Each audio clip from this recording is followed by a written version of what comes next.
Hello साथीहरू सबैलाई welcome छ मेरो मिनी ब्लगमा। अनि मैले चाहिँ आज कलेजमा के गरेँ यो त हजुरहरूलाई देखाउने नै छु। आज हाम्रो पहिलो सब्जेक्ट पढाइ नभएपछि हामी थाल्यौँ बिस्तारै उनो कार्ड निकालेर उनो खेल्न।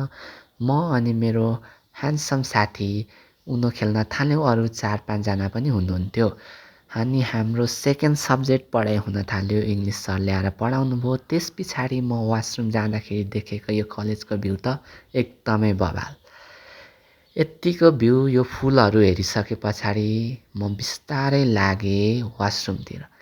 वासरुममा गएर वास गरिसकेर फर्के पछाडि म लागेँ साथीसँग 24 र 25 गतेको प्रोग्रामको लागि हल हेर्न। त्यो हल हेर्न मेरो साथीसँग गएको थिएँ। मेरो साथीलाई पनि भिडियोमा निकालेँ।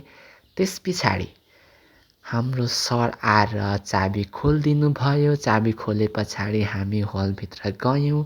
हलको अवस्था चाहिँ यस्तो छ। यो हल चाहिँ एकदमै दामी रहेछ। मैले सोचेको भन्दा धेरै राम्रो। अनि यो ठाउँमा प्रोग्राम गर्न पाउँदाखेरि एकदम खुसी पनि अनि एकदम राम्रो पनि हुन्छ।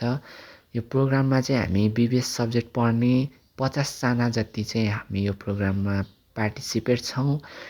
त्यस पछाडि हामीले यो रुमसुम हेरिसके पछाडि अनि म अनि मेरो साथी अनि सरहरूसँग बिदा मागेर क्लासरुम पुग्यौँ। क्लासरुम पुगेपछि साथीले भिडियो देखायो। म पनि के कम भनेर पछाडि भिडियोमा निस्केँ।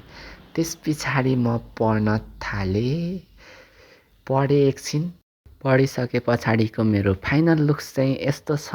अनि हजुरहरूले मलाई यस्तै भिडियोहरूको लागि साथ सपोर्ट गरिदिनु होला। हस्त नमस्ते सेवारो बाई बाई।